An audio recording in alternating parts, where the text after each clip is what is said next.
Efesios.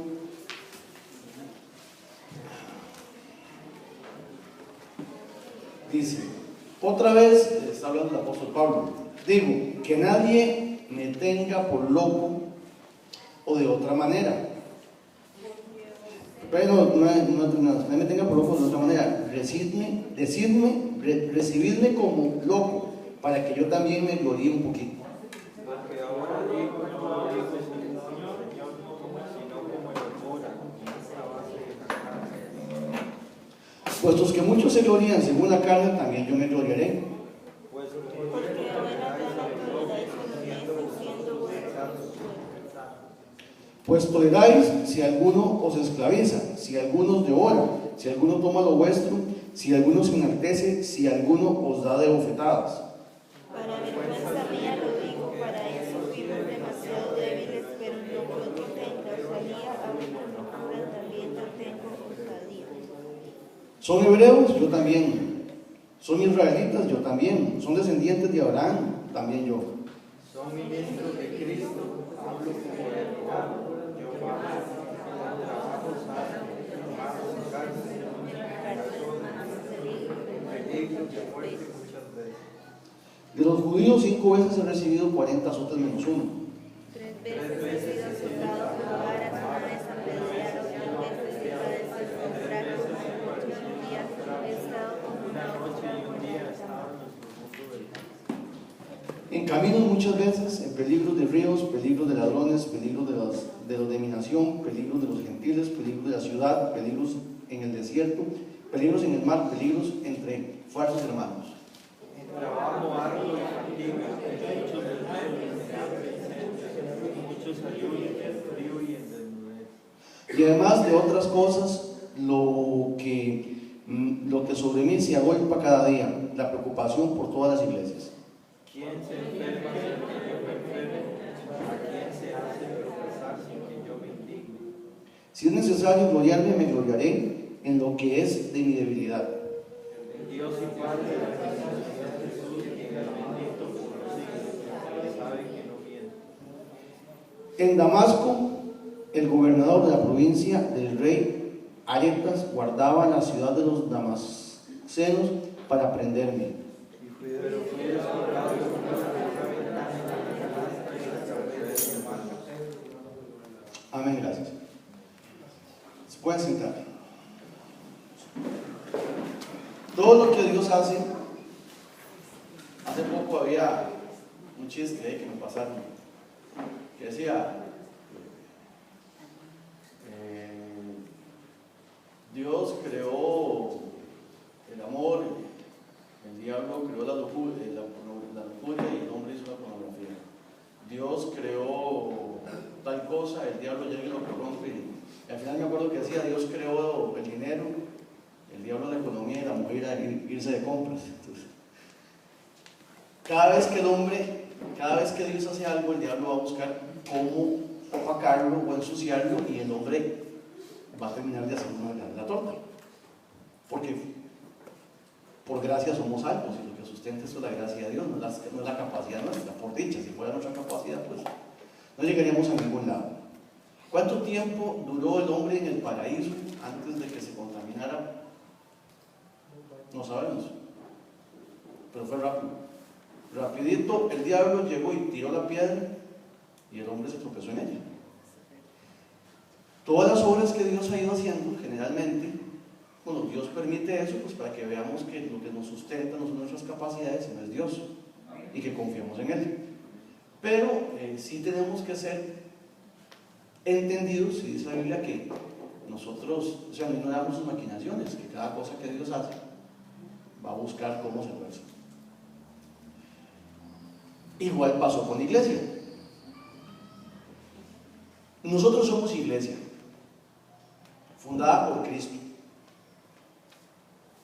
Nosotros no somos judíos. El que se crea judío está equivocado. Amén. Amamos a los judíos. Le deseamos bendición al pueblo de Israel. Amén. La iglesia nació de un judío, Amén. pero nosotros no somos judíos. Así es.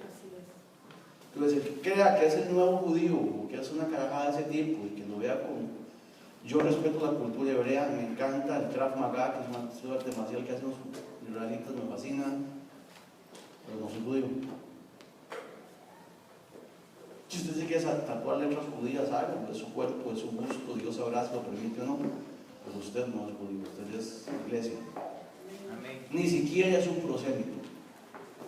Hacerse prosélito es ofender la cruz de Cristo en los cristianos. Usted le está diciendo a Cristo que lo que él hizo en la cruz no fue suficiente, que ocupa adoptar una cultura que no es la suya para caerle mejor, y ya vimos que por obras nadie es salvo. Entonces nosotros somos iglesia, no somos el pueblo de Israel. Somos dos cosas diferentes. Y las personas, insisto, cuando la iglesia nace, hay muchas formas de destruir algo. Yo se lo puedo matar con veneno, lo puedo matar con un disparo, lo puedo matar con una enfermedad. Hay muchas formas. Entonces, cuando Dios crea la iglesia, cuando Jesucristo nos da la comisión, obviamente comienzan a meterse cosas.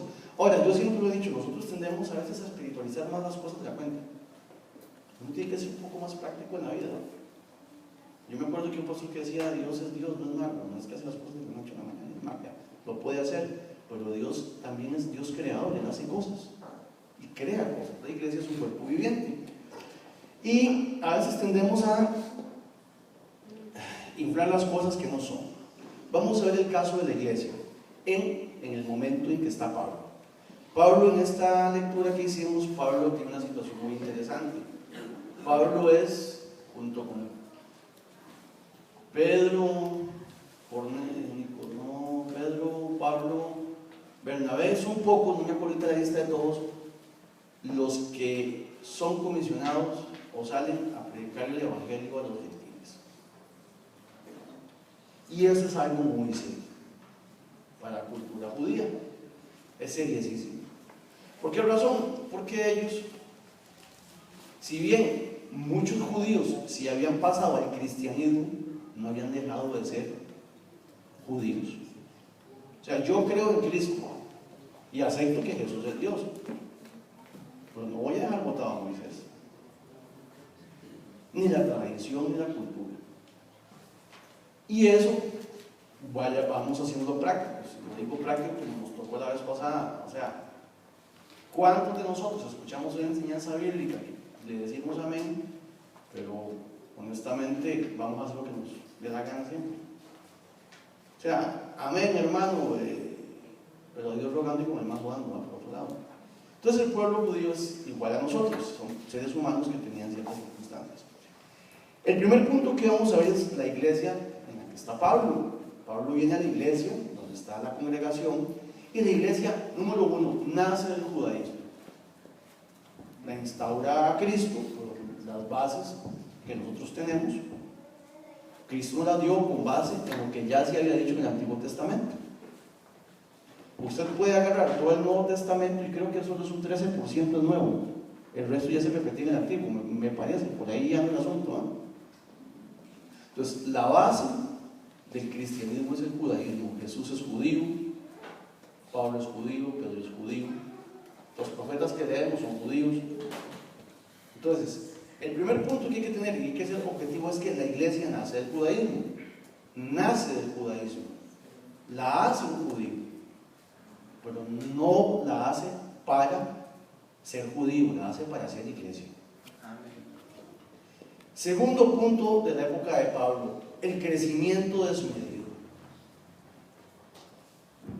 Ellos se toparon con una circunstancia social y cultural muy interesante, que en cuestión de 20 años el cristianismo se cuadruplicó. De 300, de 500 o 400 que dejaron cuando Cristo asciende, de las legiones romanas se hacían cristianas, todo eso. Pero propiamente en Israel hay un crecimiento desmedido de la fe cristiana dentro del pueblo judío. ¿Qué sucede? Que a las personas les cuesta asumir la fe cristiana, porque ellos quieren asumir la fe cristiana siendo judíos.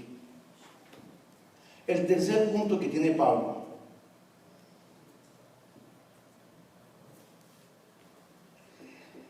Pablo nunca, y el Señor Jesús nunca criticaron la religión judía, no sea la religión, nunca criticaron lo que Dios dio en el Antiguo Testamento. Jesús lo que critica es la religión judía que había en ese momento de su época. Gente que imponía cargas que otros no podía llevar. Gente que hizo ley, cultura y tradición donde no la había. Ejemplo, Jesús le dice a los fariseos que son hipócritas porque le imponen cargas al pueblo que ellos mismos no llevan. Ellos les imponen al pueblo, por ejemplo, los levitas, cargas como no fornicar, cosas de ese tipo, pero ellos vivían extorsionando a las personas con la religión, cobraban por servicios religiosos y cobraban extorsivamente. Los levitas habían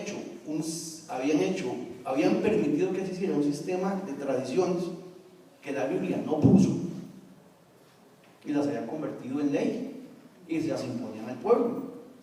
Entonces llegó un momento en que, yo leí por ahí que dicen que cuando sacaban el diezmo del trigo, habían personas que eran tan rígidas que hacían el 10% de todo, como por ejemplo, tengo 10 sacos, sacaban uno, pero eso es el 10%, pero digamos, de cada 10 granos sacaban uno, y iban así haciendo cosas de ese tipo, con tal de querer agradar de una manera excesa a lo que Dios decía. Dios es un Dios práctico. O sea, no me acuerdo una predica del pastor lo dijo, cuando Dios le habló, les hablaba a cada persona en su idioma. Dios le ocupa que usted entienda prácticamente. A veces tendemos a hacer más humo donde hay.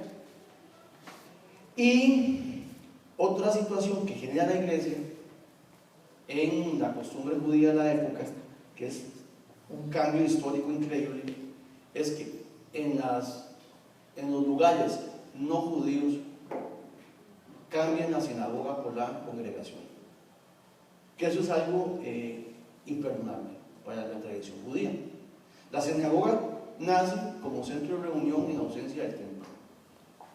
Entonces, como ya no hay templo y estamos en Babilonia, nos comenzamos a reunir en un lugar. Como los judíos eran prósperos y de todo, comenzaron a hacer ese lugar bonito y lo convirtieron en su centro de reunión. Ahora, la sinagoga actualmente, aparte de ser un centro religioso, ¿qué es? Es un centro social, es un centro comercial, es un centro económico. Los judíos se reúnen en la sinagoga y hablan de matrimonios, hablan de negocios, hablan de todo. Entonces, cuando la fe cristiana cambia el sector de reunión, hace algo muy interesante. Uno, le quita poder al administrador, al levita de ese lugar. Porque usted dice, en mi casa yo mando, ¿cierto? Pues los ya no están en mi casa, ¿quién va a mandar? Al principio la congregación se limitaba a los centros judíos. Entonces, al limitarse a los centros judíos, estaban limitados por el administrador del lugar, que era un judío devoto, tanto así que cuando el apóstol Pedro le predica a los gentiles, el apóstol Pedro es cuestionado, ¿cierto? Entonces, Pablo tiene esa realidad en su iglesia. Y veamos Romanos 2:11, por favor.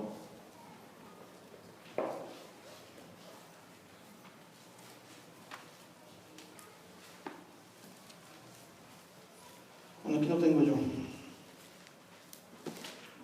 Pablo a los romanos, y obviamente a toda la iglesia, les da una revelación muy interesante. Porque no hay acepción de personas para con Dios.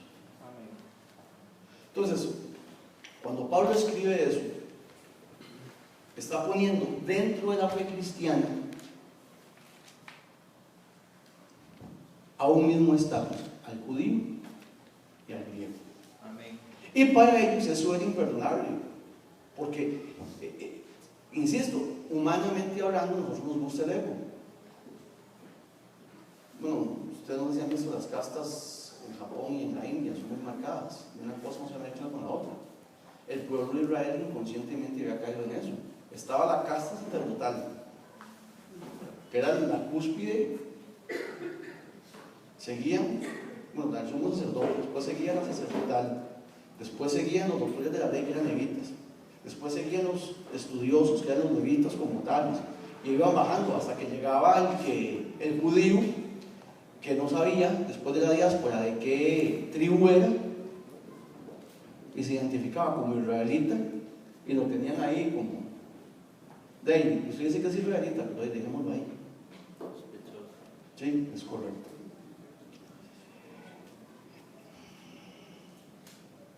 Entonces, el cristianismo cuando nace es un claro atentado al sentimiento de superioridad judía a nivel espiritual y moral,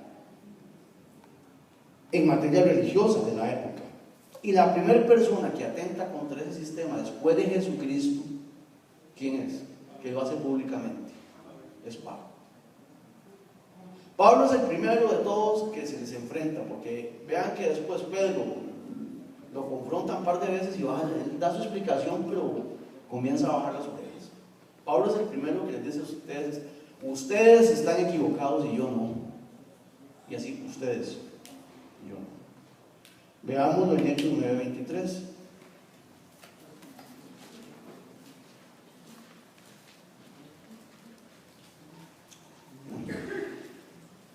Pasados muchos días, los judíos resolvieron en consejo matarle, pero sus acechanzas llegaron al conocimiento de Saulo y ellos guardaban las puertas de día y de noche para matarle.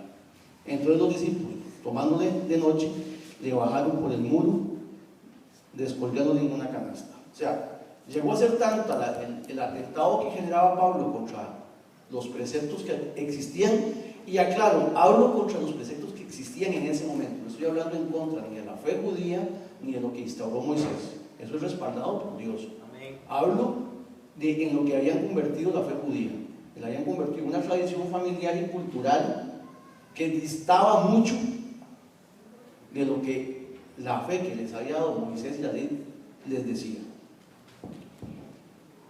Ahora veamos en el caso de los judíos. El pueblo judío en ese momento tenía algo muy interesante, era la religión monoteísta más antigua del planeta.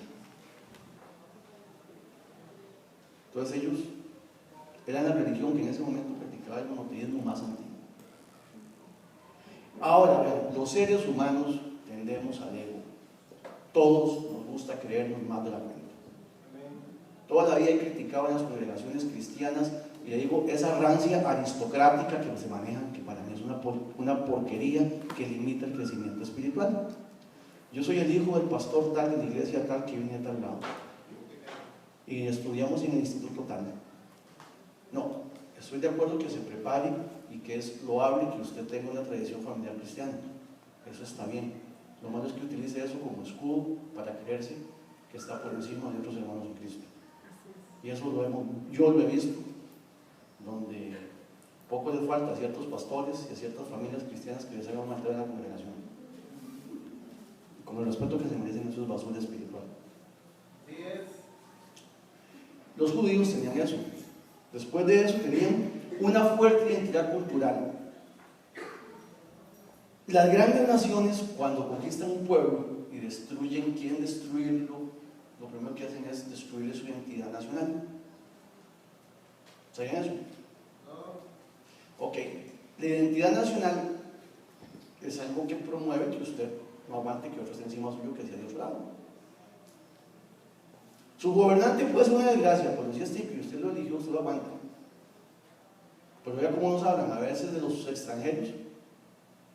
Y aquí hay gente que detesta a Trump y no saben ni por qué. Solo porque dicen que va a mandar en Costa Rica y de otro lado.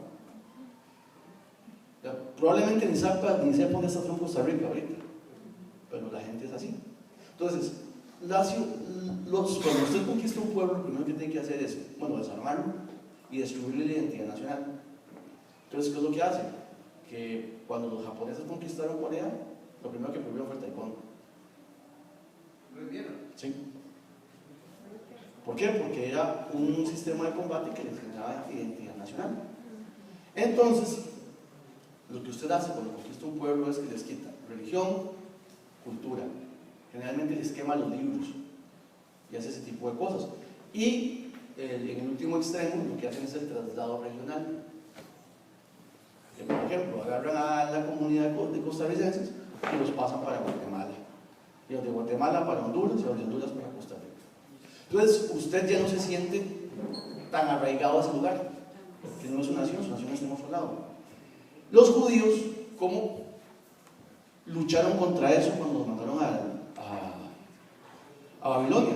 Crearon la sinagoga y nunca perdieron su identidad nacional. Se siguieron reuniendo como judíos, siguieron estando como judíos y se mantenían como judíos. Cuando Pablo llega, el sentimiento nacional está muy fuerte, porque están conquistados por Roma, pero les permitieron mantener su religión y una cierta independencia política. Porque, por ejemplo, si yo atentaba contra Roma, así de fijo me mataban. Pero yo no podía atentar contra Roma, podía atentar contra el templo. Entonces, los romanos lo que le decían, a mí eso no me afecta, resuelven ustedes. Y ellos les daba cierto grado de independencia política. Entonces, cuando aparece la religión cristiana, los judíos tienen eso, todavía mantienen una muy fuerte, muy compacta su situación cultural. Es importante que en esa época Israel, o el pueblo de Israel, no tenía un rey judío. Habían reyes, todo Herodes y los hijos de Herodes, pero no eran vistos como reyes por el pueblo. La cabeza religiosa, política y administrativa del pueblo, ¿en dónde estaba? En el sumo sacerdote y la cúpula sacerdotal que gobernaba. Entonces, cuando aparece Pablo predicando a Cristo, diciendo que un montón de cosas no están bien y que hay otras que mejoran y que hay otras que ya no cuentan porque ya se mejoraron con Cristo, está atentando contra la administración del sumo sacerdote y todo lo que ello conlleva. Entonces hay un despertar, un fervor cultural en contra de Pablo y religioso y en contra de la fe cristiana. Tanto así que los primeros perseguidores de la fe cristiana, ¿quiénes fueron? Los judíos, no fueron los romanos. Los que vieron la fe cristiana como un atentado en un inicio fueron los mismos judíos, no fueron los romanos. Cuando la fe cristiana comienza a meterse dentro del imperio romano, dentro del ejército romano, es donde realmente ellos les preocupó, les dolió, porque los soldados romanos estaban haciendo cristianos, porque le permitía morir y ir al cielo siendo usted pobre. Ahí fue donde el pueblo, donde el imperio romano brincó. Pero los primeros que atentaron contra la fe cristiana fue el pueblo de Israel, fueron los mismos judíos, porque vieron una amenaza en todo lo que ellos conllevaban. O sea, estaba amenazando su cultura, su pérdida de identidad. O sea, un judío en un sábado no podía ni salir de la casa. De un pronto otro aparece Jesús diciendo que eso no es así, que pueden escoger espigas. Es más, yo no podía hacerle un favor a un hermano un sábado. Sergio estaba parado enfrente de mi casa y me decía, Diego, se ocupa que me ayudes a mover el carro. Ay, Sergio, mi hermano, estoy guardando el sábado. Si gusta, si aguanta, es más, pase a la casa y movemos el carro mañana en una mañana. Hoy no. ¿Cierto? A ese extremo habían llegado. A Jesús se le culpaba por sanar a una persona en sábado. O sea, el sábado se ha convertido en algo hasta prohibido para hacer milagros. Entonces, cuando Pablo llega, cuando Pablo aparece, cuando Jesús llega y Jesús aparece, y él dice que todas las cosas no son como ellos dicen que son. Y hay un versículo que dice que todo hombre cree que lo que hace es correcto hasta que llega otro y lo rebate. O sea, ellos durante muchos años tienen eso. Alguien que me ayude con Juan 8:33, por favor.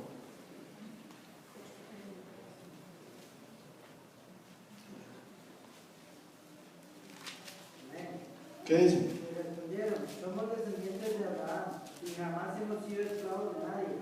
¿Cómo dices tú, llegaréis a ser libres? Ok. Otro que me ayude con Mateo 3:9, por favor. Y Andrés, el mismo Juan 8:39. 8:39. Respondieron y le dijeron, nuestro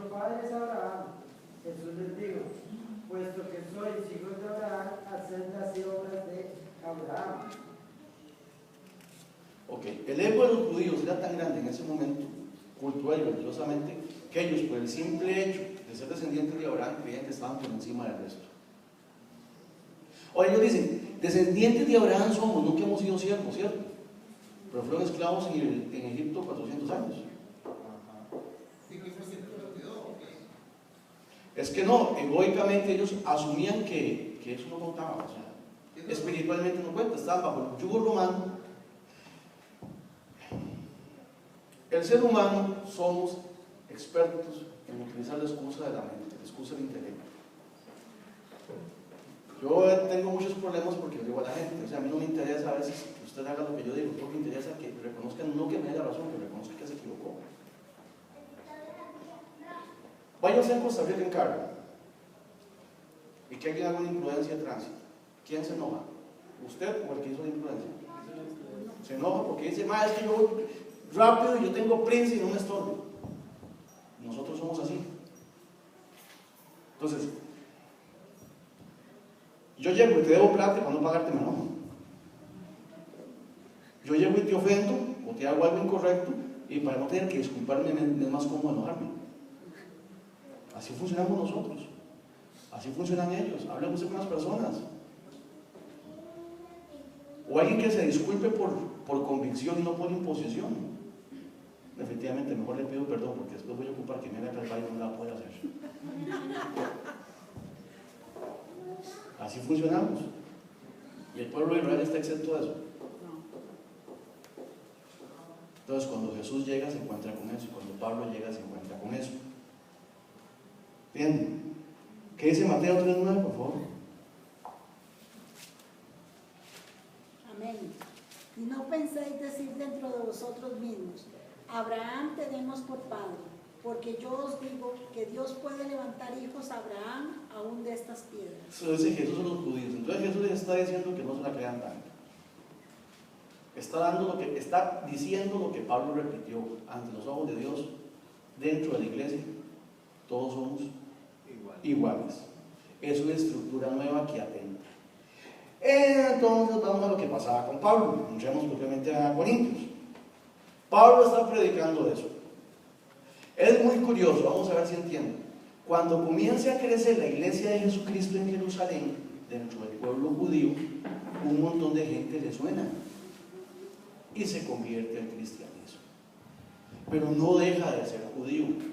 Ahora, usted puede tener la razón y puede ser equivocado al mismo tiempo.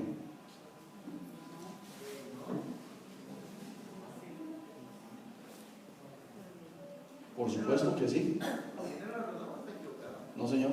Usted puede tener la razón, pero tal vez su argumento para defender eso es incorrecto. Los judíos tenían razón. Ellos habían creído en Cristo y tenían razón, habían que obedecer la ley, eran judíos. Pero no se dieron cuenta que ellos estaban queriendo hacer algo bueno de manera equivocada. Yo a usted lo puedo ofender sin darme cuenta yo que le estoy ofendiendo. Entonces, ¿qué pasó con esos judíos que se convierten? Ellos aceptan la fe cristiana, pero no dejan el judaísmo y le hacen un pleito. Bueno, Jesús dice esto y Jesús dice que hay que obedecer la ley y la ley dice esto, entonces ¿qué hago? Y empiezan con ese pleito. Eso a nivel intelectual, no estoy hablando espiritual, a nivel intelectual ellos mismos empiezan con eso. Es como el cuento de nosotros, la salvación se pierde, pero la Biblia dice que no se pierde, pero después dice por aquí y al final creo lo que mejor me conviene y mejor se me acomoda. Es lo mismo con ellos. A eso súmele su necesidad de seguir siendo estatus, porque ellos dentro del cristianismo querían hacer dos tipos de cristianos: los cristianos judíos aquí y los cristianos no judíos aquí. Eso era todo. En pocas palabras, a eso se va. A eso era lo que ellos andaban buscando. Y Pablo se lo dice aquí en Corinto. O sea, yo no entiendo. Conmigo yo les doy libertad y bendición. Esos otros les tienen que poner cargas y pruebas y aceptan a los otros y a mí me cuestionan. Es lo que Pablo les dice. Ahora, aquí hubo de moda un instituto fuera del país que todos teníamos que ir porque era la última chupada del mango y qué cargas que somos. He hablado con personas que fueron a ese instituto y no aprendieron nada. Nada aprendieron. Yo lo poco que he aprendido en Biblia lo he aprendido aquí, con Mora, con el pastor, y con hermanos, con varios, y con otros hermanos. No me considero sabio en la fe, tampoco me considero tan bruto, pero lo he aprendido aquí en la congregación. Pero venían los hermanos de no sé dónde y en campo, porque son la última chupada del mango. Y Dios guarde y denle la silla principal, porque todos caemos en esas ridiculeces y estupideces espirituales. Porque así fue. Eso era lo que sucedía en esa época. Entonces ellos querían eso. Entonces Pablo les dice: yo les enseñé algo diferente. Yo les prediqué para ser libres, les prediqué para que tengan paz, les prediqué para que no anden con cargas que no son de ustedes. Pero por como vienen otros, y esos otros ni siquiera eran apóstoles, eran judíos conversos de la sinagoga que tenían mucho conocimiento de Biblia, del Antiguo Testamento, y andaban buscándose un lugar en el nuevo judaísmo. ¿Por qué? Porque los líderes del cristianismo eran Pedro, que no sabía ni leer ni escribir; el otro líder era uno que era publicano, que trabajaba para el gobierno romano. ¿Cómo puede ser posible? Esos son los nuevos líderes de la nueva fe, o de la fe mejorada del judaísmo. No, eso no puede ser. Tenemos que mantener esa prestancia. Y se intentaron introducir a la fuerza dentro del cristianismo, argumentando ¿qué cosa? Su ascendencia cultural judía. Y usted puede vencer a una persona de dos maneras. Puede ser mejor que ella. Ahora, si no es mejor que ella, ¿qué es lo que usted hace? La hace que sea peor que usted. Entonces, ¿cuál fue el ataque que le hicieron a Pablo? Desacreditar. ¿Y cómo lo desacreditaban? Primero lo desacreditaron con algo muy sencillo: Pablo ni siquiera es judío. ¿Cómo que no es judío? No es israelita, no es de Israel, él es de Tarso, en Asia Menor. Eso sí, cuando Pablo llegaba con las ofrenditas, ahí sí todos eran los hermanitos en la fe. ¿Cierto? Pues Pablo no es judío, Pablo es de otro lado. Pablo no es de los apóstoles originales tampoco. Pablo llegó después. Pablo era predicador Pablo era perseguidor de la iglesia. ¿Cómo Pablo dice que es de ascendencia judía si ni siquiera cumple la ley? Y vea lo que dice Moisés: Jesús cumplía la ley como nosotros. Y así empezaron a querer votar a Pablo. Entonces Pablo tiene que hacer una defensa muy grosera.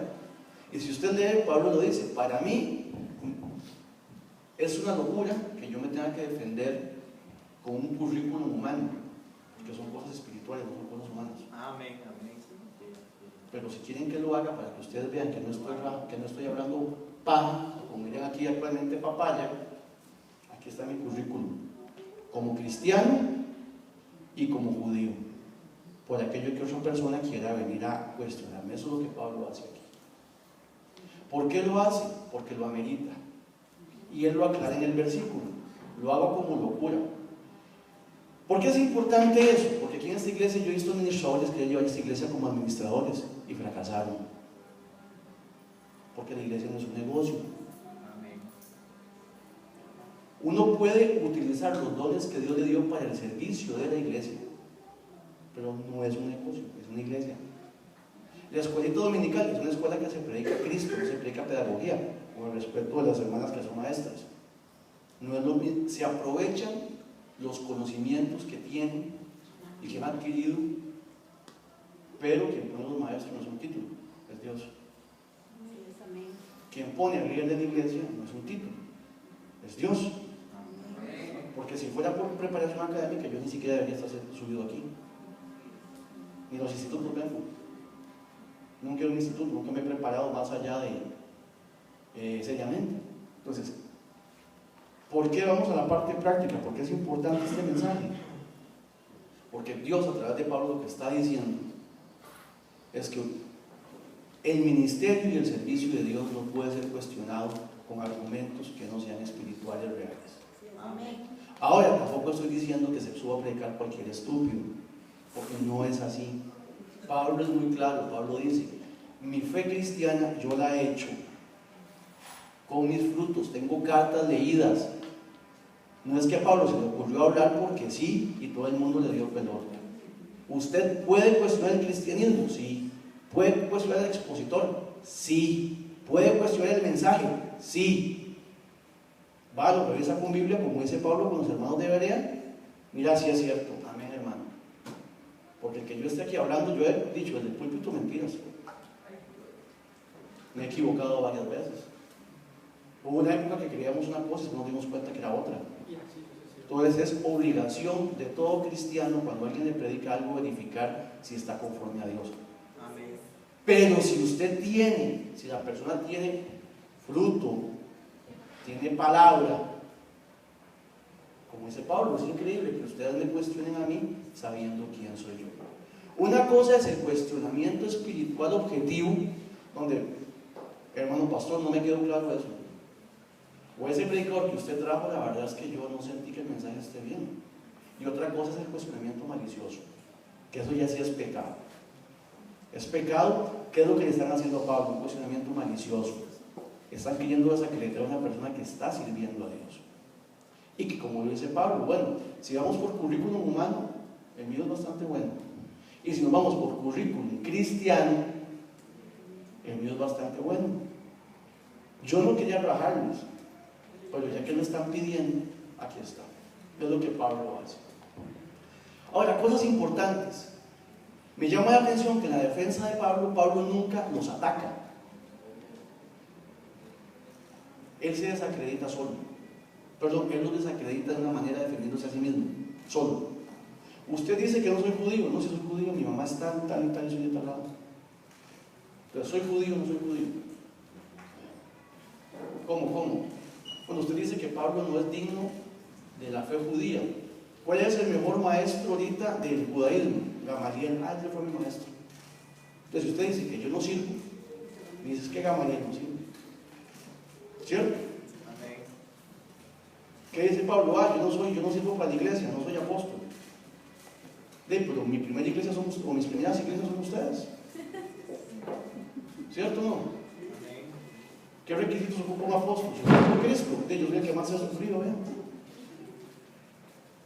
Entonces, hay un dicho que dice: el que rechaza la mano que lo ayuda, generalmente termina lamiendo el zapato que lo patea. Eso es práctico para nosotros. Generalmente a veces hacemos cambios creyendo que estamos en lo correcto y terminan siendo peor y agradecidos. Soy fiel defensor de que la congregación se respete, y que hay que respetar a los líderes y hay que respetar la palabra, como dice aquí Pablo. Y en nuestra vida práctica, lo que aprendí de este mensaje para mí es tener cuidado cuando usted opine algo de alguien porque no sabe quién realmente es, y reconocer las actitudes de las personas. Esto es vida cristiana. Reconocer las personas. Usted puede ser salvo, pero que usted sea salvo no implica que sea un falso hermano, que tenga falso amor, que ande buscando vanidad dentro del culto, que ande buscando ser mejor que el resto. Porque en ningún momento, bueno, Pablo sí habla de falsos hermanos, pero eso puede pasar dentro de la iglesia y es obligación nuestra reconocerlo. ¿Alguna duda? ¿No? Clarísimo. Ok, oramos. Padre Santo, en el nombre de Jesús, gracias por tu palabra. Gracias porque nos permites compartir y te encomendamos el resto del culto. En nombre de Jesucristo. Amén. Amén. Algo curioso que me quedó hasta el final. Los judíos